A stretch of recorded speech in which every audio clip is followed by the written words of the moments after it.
Selamat datang, Bu Bella. Kakak, kamu sudah kembali? Iya, beberapa hari lagi. Nenek-nenek pemilik warung ini berpesan sama si Aldo, pacarnya Wawa. Mas, nanti kalau misalnya kalian dapat gangguan gaib, apapun bentuknya, pulangnya lewat gerbang sini ya mas ya. Makhluk halus gak akan bisa ngikutin kalian, soalnya gerbang itu udah dikasih palang.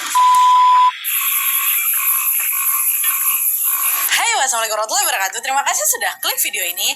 Di malam Jumat ini aku datang lagi ke kalian untuk membawakan kisah horor Wawa part 295.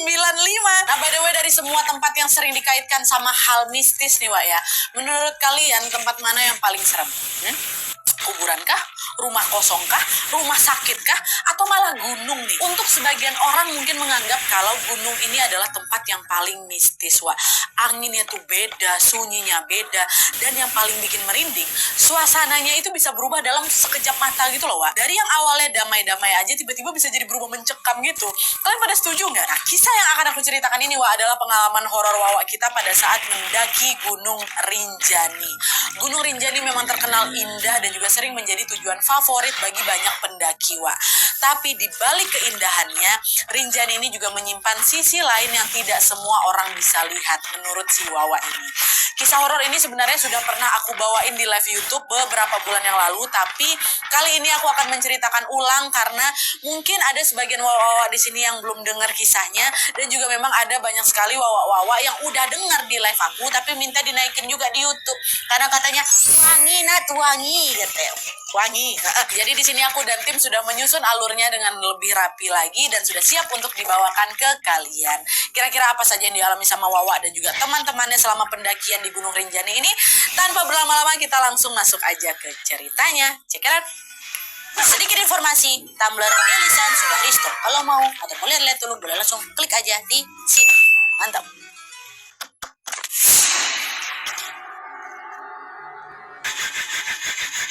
Oke, Wak, jadi kisah yang akan mau ceritakan malam ini dikirim sama Wawa kita yang bernama Hilma dari Lombok. Halo Hilma. Nah, jadi Wak, pengalaman horor ini dialami oleh Hilma dan juga teman-temannya pada saat mendaki Gunung Rinjani pada tahun 2012 yang lalu, Wak. Nah, jadi kisah ini tuh bermula ketika Hilma ini berpacaran sama kakak kelasnya, kakak tingkatnya di kampus yang bernama Aldo. Nah, pada masa itu Wak, Aldo ini udah di semester akhir mau lulus kuliah gitu. Sebelum pisah sama teman-teman kampusnya, Aldo pun berinisiatif untuk mengadakan kegiatan yang lumayan berkesan, Wak, yaitu mendaki Gunung Rinjani. Nah, ajakan itu pun langsung disambut antusias tuh kan sama kawan-kawannya Aldo. Pada banyak yang setuju mau ikutan juga. Ayolah, Wak, kita pisah nih sebelum kita nanti berjuang bekerja masing-masing. Ayo kita mendaki gunung rame-rame gitu. Nah, supaya makin rame, Wak, Aldo juga nawarin Hilma pacarnya ini. Dia nanya, "Yang, kamu mau nggak naik gunung sama teman-teman aku? Yang ikut banyak kok, ada 20-an orang, ada cewek-cewek juga," katanya. "Oh, mau yang mau," kata Hilma. Udahlah tuh, setelah semuanya setuju, mereka pun segera menentukan tanggal pendakian, yaitu sekitar 1 minggu setelah mereka janjian tadi, Mbak. Dah, hari pun berlalu dan tanpa terasa hari H yang mereka tunggu ini pun tiba, hari pendakian. Pagi itu Aldo sama rombongannya berkumpul di kaki Gunung Rinjani, Mbak. Di sana mereka membagi rombongan menjadi 3 kelompok nih. Masing-masing kelompok itu ditemani oleh satu pemandu yang memang sudah paham jalur. Waktu itu ada Indah yang mimpin kelompok 1, terus ada Rangga yang mimpin kelompok 2, terus ada Ilham yang mimpin kelompok 3. Udahlah itu dibagi 3 kelompok. Nah, selesai membagi kelompok, mereka pun langsung berkumpul, berdoa, dan juga mengikuti briefing singkat soal aturan pendakian tentang apa yang boleh, apa yang nggak boleh, dan di lokasi mana-mana saya yang boleh pasang tenda, nanti nggak boleh gini, apa segala macam tuh. Di briefing lah sama mereka yang paham sama medan situ. Nah, selesai briefing, mereka mampir bentar tuh ke warung di dekat gerbang Gunung Rinjani ini untuk membeli beberapa perbekalan. Nah, pas mau bayar, nenek-nenek pemilik warung ini berpesan sama si Aldo, pacarnya Wawa, "Mas, nanti kalau misalnya kalian dapat gangguan gaib, apapun bentuknya, pulangnya lewat gerbang sini ya Mas ya. Makhluk halus gak akan bisa ngikutin kalian, soalnya gerbang ini tuh udah dikasih palang," kata si nenek itu. Dengar ucapannya agak, Aldo tuh agak, kok belum apa-apa udah dikasih warning mistis aja sama si nenek ini. Cuman di situ Aldo ngangguk aja, "Oh iya Nek, baik, makasih nasihatnya ya," kata dia.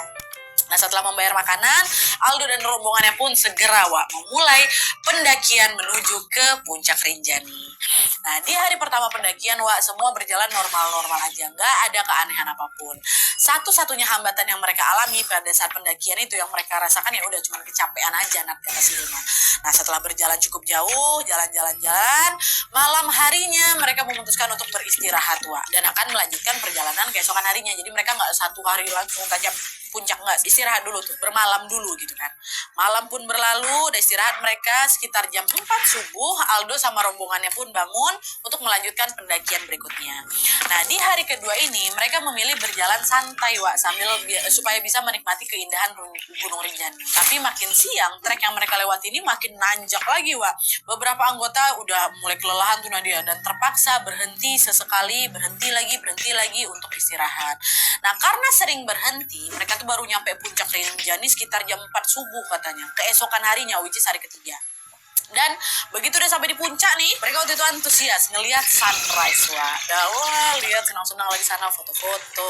Setelah puas sunrise, Rangga si pemandu kelompok 2 ngajak kawan-kawannya buat turun yuk kata gitu. Nanti kita turunnya lebih cepat ya jalurnya udah nggak seberat pas naik kok, kan ini nurun. Jadi kalau misalnya kita gas terus kita bisa nyampe bawah hari ini juga nih, kata si Rangga. Semua orang pun mengiyakan waktu itu dan juga mengikuti instruksi dari Rangga. Sepanjang perjalanan turun, mereka berjalan cepat macam berlari kecil gitulah kan, sambil udah bercanda-canda segala macam. Siang itu suasana masih terasa hangat, masih terasa aman-aman aja, pokoknya menyenangkan lah gitu. Tapi kesenangan itu cuma sebentar, karena begitu sampai di tengah jalan mereka mulai mengalami gangguan mistis yang sulit dicerna akal sehat. Nah jadi di setengah perjalanan turun itu rombongan mereka ini melewati hutan yang kanan kirinya dipenuhi pohon rindang. Nah awalnya nggak ada sesuatu yang aneh di sana tapi pas aja baru nyampe di tengah hutan itu, situasi udah mulai berubah nih Dari yang awalnya terang benderang kali itu mendadak berubah gelap kayak mau maghrib, langit tuh jadi kayak gelap gitu loh Nah sadar ada yang nggak beres, mananya ke si Aldo, yang kok suasananya jadi gelap kayak gini ya, ini kita nggak salah jalan kah kali gitu. Oh enggak kok, udah kamu ikutin aja lah jalan ke depan, toh juga mereka udah hafal kali jalur sini, maksudnya ke kawan-kawan yang lain. Meskipun ragu sama ucapan pacarku, cuman aku kayak ya udahlah, mungkin memang ini karena hutan kali nih ya, mungkin negara lebat kali hutannya makanya kelihatannya malam. Tapi waktu aku tengok langit itu memang gelap kan, dia nggak mau memperkeruh suasana kan, dan lanjut jalan lagi lah ini si Hilma.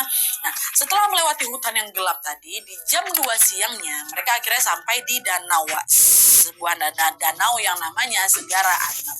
Beberapa rombongan di sana kehausan, lari loh mereka ke danau itu buat ngambil minum. Setelah ambil minum, Ilham si ketua kelompok 3 bilang lagi, guys, kalau kita ngejar harus turun hari ini kayaknya nggak keburu lah. Semua pada capek juga, banyak cewek-cewek di sini. Gimana kalau kita bermalam aja dulu sini, kita nginap dulu sini biar lebih santai aja turunnya. Nggak ada kita kejar juga toh, kata si Ilham. Iya juga masa baru naik sehari langsung dipaksa turun, capek kali lah ini. Ya udahlah kita nginap di sini aja lah dulu gitu. Aku nggak sanggup lagi nih kalau misalnya turun, kata salah satu di antara mereka. Nah karena mayoritas memilih untuk menginap atau bermalam dulu di sana, siang itu pun mereka si Rangga yang tadi maksa turun tuh bilang, ya udahlah yuk istirahat dulu kita di sini. Mereka pun mendirikan tenda di dekat danau itu untuk bermalam. Nah selain mendirikan tenda buat beristirahat mereka ini juga mendirikan satu tenda khusus untuk nyimpan perbekalan mereka di situ. Jadi sisa-sisa makanan atau stok-stok makanan masing-masing anggota dikumpulin lah di sana, terus disimpan jadi satu di tenda itu biar lebih rapi gitu loh, terus nggak menuhin tenda tempat tidurnya mereka. Dan taruh di sini semua ya, taruhlah di sana. Setelah tenda ini berdiri, semua tenda juga berdiri. Beberapa anggota yang cewek masak lah itu, masak makanan gara-gara udah lapar mereka. Nah pas lagi masak itu kan Hilma ikutan masak Waktu lagi masak, Hilma ini ngelihat salah satu kawan pacarnya namanya Naya. Si Naya ini kok macam gelisah gitu, kayak lagi mikirin sesuatu dia. Kayak gitu Tapi belum sempat si Hilma itu nanya si Naya ini kenapa, tiba-tiba si cewek-cewek lagi masak ini semua dikejutkan dengan guncangan hebat dari tenda makanan. Ngapa tuh gerak-gerak tenda tuh apa tuh tuh mereka heboh kayak gitu. Tiba-tiba tenda tuh diam, tenda makanan tuh bergerak tuh loh. Karena penasaran beberapa orang pun langsung tuh buru-buru ngedekat ke tenda itu kan.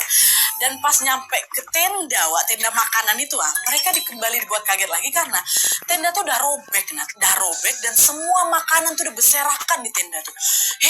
Apa nih? Siapa nih yang rusak? Siapa yang goyang-goyangin tenda tuh juga? Coba cek tenda yang lain rusak juga Kak. Nah rupanya yang rusak itu cuma tenda makanan itu aja Wak.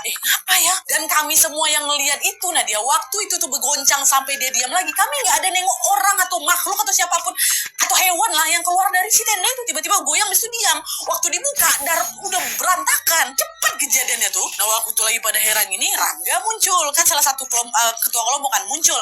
Dia udah weh tenang aja, ini mungkin udah kalian gak usah mikir macam-macam lah pokoknya. Mungkin tendanya habis diserang babi hutan. Cuman babi udah sempat kabur duluan. Nah perkataan si Rangga itu balik lagi diragukan sama cewek-cewek yang lihat. Karena memang lah di sejak pertama kali kami nengok sana, kami tuh kami nggak ada dengar suara babi. Terus yang kedua waktu itu berguncang sampai dia berhenti, kami nggak ada nengok babi keluar dari itu tenda. Jadi kok bisa ada babi di situ, kami nggak ngeh. Orang jaraknya juga nggak begitu jauh kok. Tapi udah karena nggak mau ambil pusing sama hal itu, mereka masih juga mau coba positif thinking kan. Mereka pun mengiyakan perkataan Rangga tanpa berpikir macam-macam. Padahal yang nengok bukan aku aja, ada banyak yang nengok. Cewek-cewek itu juga nengok. Nah, setelah kejadian itu, malam harinya, ini masih di hari yang sama nih Wak ya, si Hilma lagi-lagi ngeliat. Tadi ada yang nggak biasa dari kawannya si Naya itu kan. Hilma nih lihat Naya nih bukannya gelisah lagi, nah dia udah pucat mukanya. Sudah udah kayak, bukan makin gelisah lah. Dan kali ini si Naya terlihat lagi komat kamit mulutnya, macam lagi baca doa. Dan yang ngeh bukan cuma si Hilma aja Wak, tapi ada juga beberapa kawan cewek lainnya ngeh juga si Naya kayak gitu. Akhirnya datangnya sama mereka, Naya, kok kenapa? Apa gelisah kayak gitu? Katanya. Iya nih, apa? Rasanya aku gak enak. Oh iya gak enak, kenapa? Apa nih? Biar marah dulu ya. Apa? Tadi siang Ajis, pacarnya si Ajis naik ke Gunung Baru sendirian Wak. Dan sekarang dia belum datang. Nah by the way Wak, Gunung Baru ini adalah anak Gunung Rinjani kata Wawa, yang waktu itu juga baru dibuka untuk pendakian. Dengar itu panik mereka. Astagfirullahaladzim, dia pergi sendirian. Apa gak kau larang dia Naya? Kalau dia kenapa-napa gimana? Orangnya juga, oh iya ya mana si Ajis? Baru nggak mungkin karena keramaian waktu itu mereka kan Wak. Nggak ngeh nih kalau Ajis nggak ada di situ. Iya weh maaf, aku udah ngelarang sampai berantem pun kami, tapi dia tetap nekat. Nah, nggak lama Indah si pemandu kelompok 1 langsung lah kan dia tahu tuh info ini. So laporlah ke kawan-kawan lain, termasuk kawan-kawan cowok. Weh Ajis pergi sendirian ke Gunung Baru katanya. Kesal lah orang-orang ini Wak. Sama kayak Indah sama kawan-kawan yang cewek yang lain, mereka juga nyalahin Naya gara nggak cegah si Ajis. Kok kalau nggak bisa cegah sendiri kan kok bisa panggil kita. Waduh, lo kalau si Ajis pergi sendiri nggak akan pergi juga nya, dia disalahin lo si Naya di situ.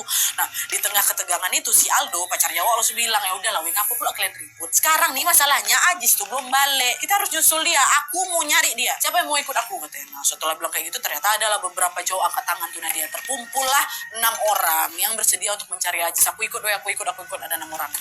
6 orang itu Aldo, si Rangga, Ilham, sama ketiga kawan lainnya. Udah lah tuh bersiap lah mereka. Nah setelah bersiap mereka pun segera berangkat Wak untuk mencari Ajis. Jalanlah ini kan ke Gunung Baru. Tapi pas mau masuki hutan lebat Wak, di situ mereka berenam udah ngerasa hawanya udah nggak enak. Selain hawanya berubah, senter mereka itu ternyata nggak cukup terang untuk menerangi jalur yang gelap kali itu. Akhirnya mereka terpaksa jalan pelan-pelan tuh Wak, sambil meraba-raba di kegelapan ya kan. Nah di tengah ketegangan itu si Aldo berusaha untuk mencairkan suasana. Dia bilang, udahlah guys santai aja, aku tau kalian lagi takut semua kan, udah tetap fokus lihat aja ke depan, insya Allah gak ada apa-apa kok. Nah selain menenangkan, Aldo ini juga sesekali ada ngajak bercanda lah gitu supaya kawan-kawannya gak terlalu tegang gitu kan. Udah jalan mau nyari Ajis nih. Tapi setelah suasana udah mulai cair nih Wak ya, mereka justru kembali dibuat kaget dengan sesuatu yang tidak biasa. Jadi setelah menempuh perjalanan di hutan yang gelap itu, akhirnya mereka sampai Wak di persimpangan jalur. Nah pas berada di persimpangan jalur itu, tiba-tiba ada bayangan putih Wak yang lari-larian dari kejauhan di depan mereka, lari-lari si bayangan putih itu. Selain bayangan putih Wak, mereka juga mendengar ada suara orang bernapas ngos-ngosan ya kan. Nah karena penasaran Aldo nanya, guys, tengok kalian bayangan depan kita tuh. Iya weh, kami lihat. Dan sebelum pertanyaan itu terjawab Wak, tiba-tiba nih bayangan di depan itu kelihatan makin dekat. Dan terlihat jelas kalau sosok bayangan itu adalah sesosok yang berbaju putih yang sedang ngacung-ngacungin balok kayu Wak. Panik lah weh, apa tuh? Lari ke belakang, langsung berlari nih, berenam-enam berlari dikejar habis sosok itu, tapi dari depan Wak. Mereka berlari, sosok belakang tuh masih ngejar juga. Wow, waktu ditengok, Ajis rupanya. Ajis itu Wak. Kon mereka cari itu ada di situ yang lagi ngejar mereka itu. Dan anehnya di situ Wak, Ajis tuh kondisi betul-betul menyedihkan. Bajunya compang-camping, rambutnya acak-acakan, wajahnya pucat. Astagfirullahaladzim, Ajis, Kau nih, dari mana kau? Kami nyusulin kau lo ke sini. Aduh, bentar. Tunggu bentar. Tuh, aku baru berantem sama babi hutan. Babi hutan, Wak.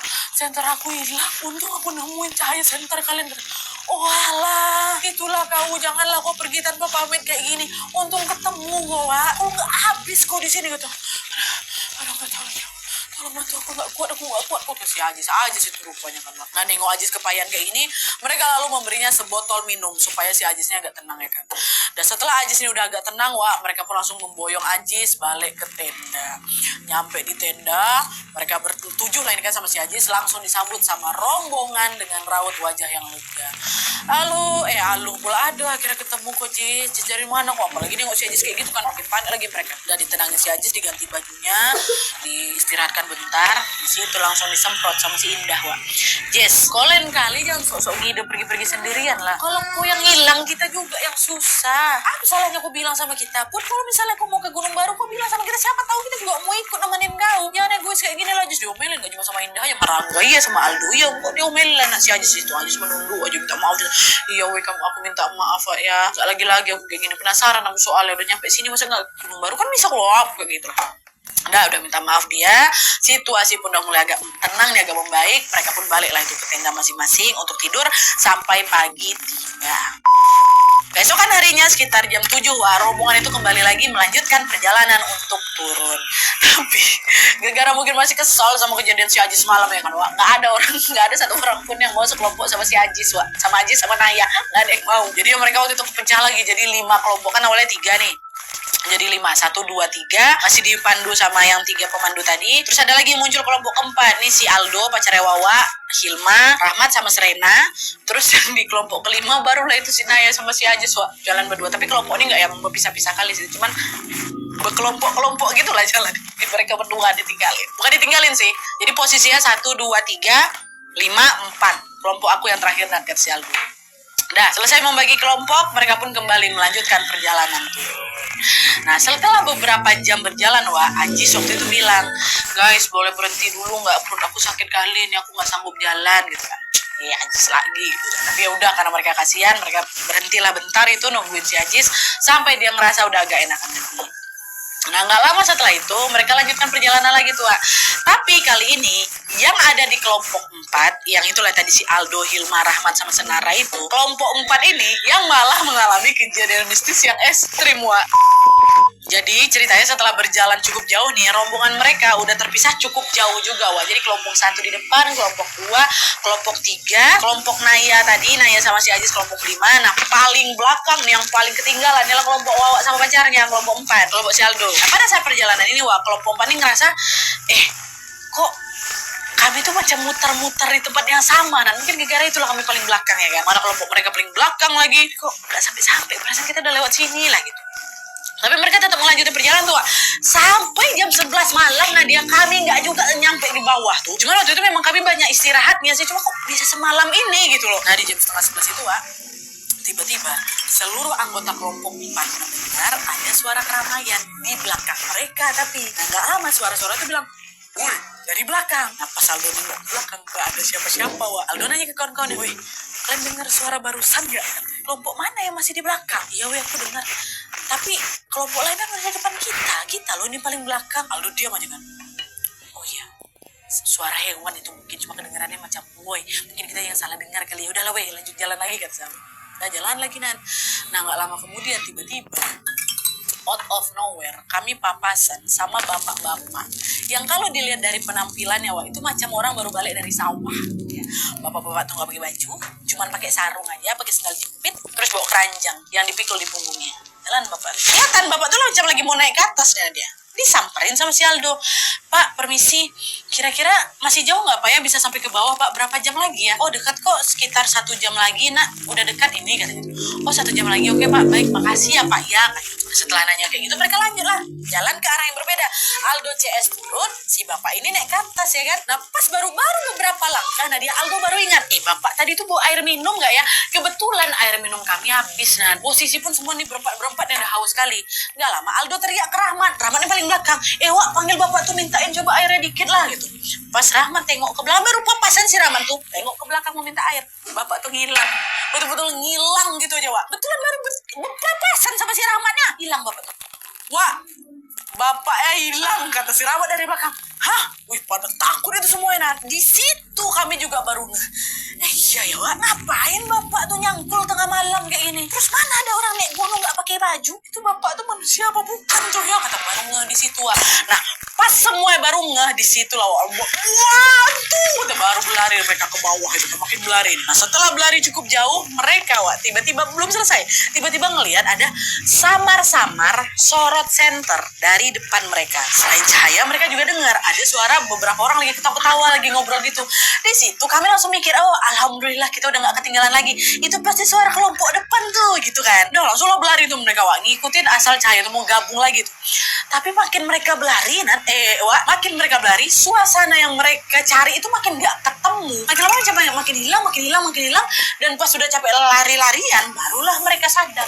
Ternyata mereka mutar-mutar lagi di tempat yang sama. Jadi bisa dibilang dari kami berlari itu kami stuck di situ aja. Nah, ini nggak beres nih, Wak. Tuh suara tuh udah hilang. Kita juga ngapung masih di sini juga gitu kan. Terus tiba-tiba tuh lagi bingung tuh, tiba-tiba suara tawa sama suara lampu senter depan tuh. Terus benar-benar hilang dalam satu kedipan mata. Nah, nengok itu mereka berempat cuma pandang-pandang lah kan, bingung mereka, apa nih? Wah, ini nggak betul nih. Nah, sadar ada yang nggak beres, si Aldo bilang lagi, udah guys, kita berhenti dulu, doa kita dulu. Siapa tahu memang lagi ada nih yang sengaja gangguin kita. Instruksi itu pun langsung dituruti lah sama kawan-kawannya Aldo.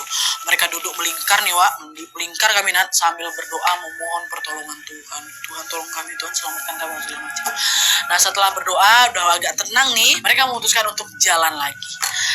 Gak berselang lama kemudian, Aldo CS ketemu sama kelompok 3, kelompok yang diketuai sama Ilham. Lega lah, woi, ketemu Ilham di depan gitu kan, akhirnya barengan juga kita, katakan, oh ya, Wak, Ilham, aduh maaf ya kami telat, akhirnya ketemu kita ya, aduh aku udah hopeless udah kayak gitu lah, Wak. Ngobrol deh siapa ya, si Aldo ke si Ilham.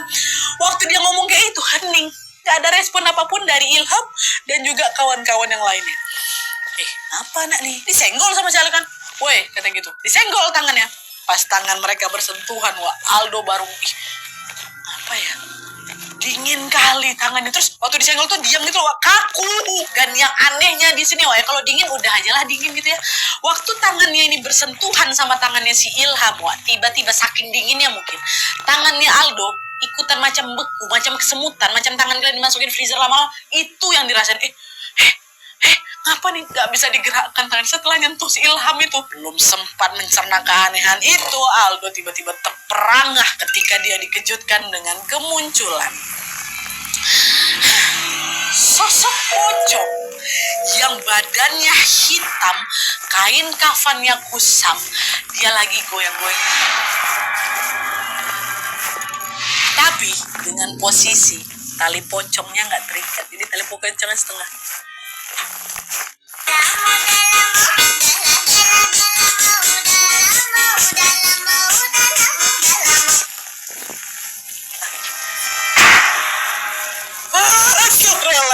Dan sesuai itu melotot ke arah si Aldo dan juga anak-anak lainnya. Hilma lihat, astagfirullah. Kami berempat di Noi. Ilham itu berubah jadi pocong itu. Wah, astagfirullah.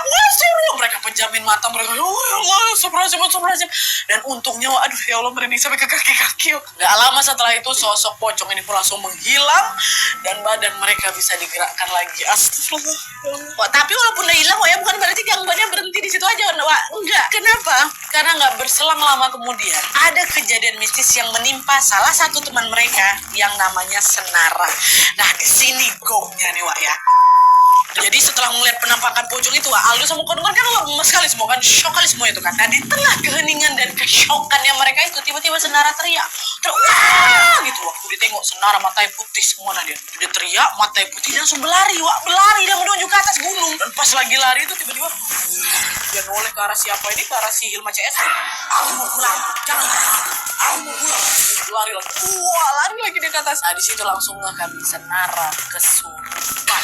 Berempat satu kesurupan lagi. Itu abis nengok pocong pula kami, salah satu kawan kami. Khawatir jadi makin parah, mereka pun langsung narik si Senara ya kan, supaya turun jangan kau naik, ada apa gitu. Baca langsung air bersama mereka kan. Nah, pas baru sampai pertengahan ayat, Wak, Senara langsung pingsan. Tapi Tapi untungnya nih Wak, ya nggak lama setelah itu, nggak lama setelah si Sanara itu pingsan, rombongan yang lain berhasil nemuin kelompok Aldo. Mereka mungkin dengar suara teriak kayak gimana lah, mereka berhasil Wak naik lagi ke atas, nemuin si Aldo dan kawan-kawan ini. Akhirnya berkumpul lagi itulah, sekitar yang ber-20 itulah. Nah pas tahu kalau si Senara ini pingsan, cowok-cowok pun langsung Wak nyoba gendong si Senara sama-sama nih. Udah weh, turunin ke bawah dulu, jangan di sini kita stuck. Tapi aneh waktu diangkat, aneh berat kali Senara tuh, berat. 2-3 orang nggak mampu ngangkat si Senara itu. Akhirnya di 10 orang ngangkat Senara Wak. Jadi dipapah gitu Senara, saking beratnya. Udah turun. Setelah susah payah turun, akhirnya mereka sampailah itu Wak di bawah kan, dan sampai di pintu gerbangnya Rinjani. Dan pas mau ngelewatin gerbang itu, Senara tiba-tiba terbangun. Terbangun, dia loncat dari gendongan kawan-kawannya, berlari lagi naik ke atas gunung. Lihat Senara kabur, dikejar lagi sama mereka ya kan, ditangkap lagi, turun, jangan, ku ngapain ku naik ke atas. Dan lagi-lagi waktu mau ngelewatin gerbang, teriak lagi Senara, naik lagi dari ke atas, dikejar lagi, ditarik pukul kayak gitu Wak. Jadi Senara ini macam nggak mau diajak pulang gitu loh. Nah lagi heboh kayak itu, tiba-tiba nenek penjual warung kemarin muncul itu, tengok Senara. Macam udah tahu sesuatu lah ini pasti si nenek ini kan. Terus tiba-tiba nenek tuh ngomong, kalau kalian pengen anak ini pulang, nyalakan api setinggi badan dia. Sosok yang ngerasukin dia nggak akan berani ngapa-ngapain lagi kalau ketemu api itu katanya. Nah, dengar saran-saran itu, untunglah rame-ramean karena Aldo sama kawan-kawannya pun langsung menyalakan api betul-betul setinggi badannya Senara. Disiapin sama mereka. Dan setelah api itu dinyalakan, wah, langsung teriak kencang Senara, pingsan dia. Dan setelah pingsan beberapa jam, akhirnya si Senara ini bangun. Waktu bangun, ngapa guys, ada apa nih, kok aku di sini gitu. Nah di situ kawan-kawan langsung oke, alhamdulillah sadar deh nih, berarti udah balik deh. Cuman mereka nggak mau terlalu banyak omong Wak. Mereka takut Senara kesurupan lagi. Udah yuk, nggak kita mau pulang gitu. Dan karena udah kehabisan tenaga semuanya, dan semua juga pengen cepat pulang, mereka pun langsung ngajak si Senara turun nih Wak, turun lewat gerbang meninggalkan Rinjani. Tapi ternyata keanehan belum berhenti di situ aja Wak ya. Bisa keluar gerbang itu bisa, balik itu bisa. Cuman keanehannya ini nih. Ketika sampai di area kota, Senara yang juga ikut dalam perjalanan pulang dalam mobil itu tiba-tiba ngomong, "Oh, wih, bagus sekali kotanya. Aku belum pernah lihat kota seindah ini." Wih, kayak gitu Wak. Senara nih, selain takjub sama pemandangan itu Wak, Senara juga takjub sama semua hal yang dia sentuh. Pas dia nengok motor lewat, dia senyum-senyum sendiri. Pas dia nengok HP, dia senyum-senyum sendiri. Bingung kan, ini kenapa Senara nih kok kayak bukan Senara yang biasa. Nah, tingkah aneh Senara pun terus berlanjut sampai beberapa hari kemudian Wak. Keluarganya yang tahu keanehan itu pun juga akhirnya bawa si Senara ini berobat lah kan ke orang pintar. Nah setelah di Terawang, katanya nih Wak ya, sosok yang merasuki Senara ini adalah sosok yang ngikut dia dari Gunung Rinjani itu.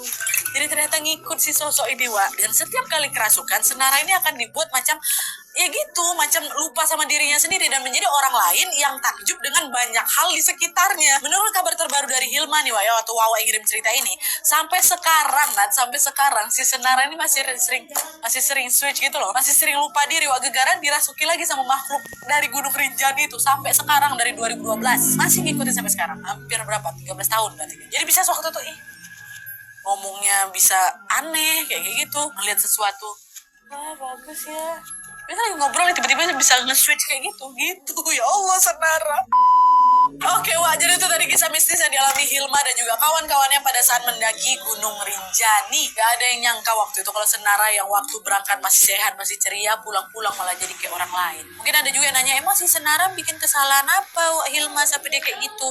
Kata Wawa, dia juga gak tahu. Setahu kami waktu naik juga baik-baik aja, gak ada konflik si Senara nih. Tapi kenapa Senara yang malah digituin di antara banyaknya orang Ajis? Ya Ajis memang sampai berantem sama babi hutan tuh apa? Entah babi hutan tanda atau tapi kan dia nggak sampai separah si Senara ini. Tapi terlepas apapun penyebabnya, Wak, kita doakan saja semoga Senara bisa pulih sepenuhnya dan kembali seperti dulu lagi. Amin ya rabbal alamin. Oke Wak, jadi itu tadi kisahnya. Kalau misalnya kalian juga pengen berbagi kisah horor, boleh langsung kirim aja ke email kisahhororwawa@gmail.com. Jangan lupa sertakan juga nomor WhatsApp sama Instagram kalian supaya nanti kami gampang hubungin kalian kalau misalnya kisahnya di update video selanjutnya.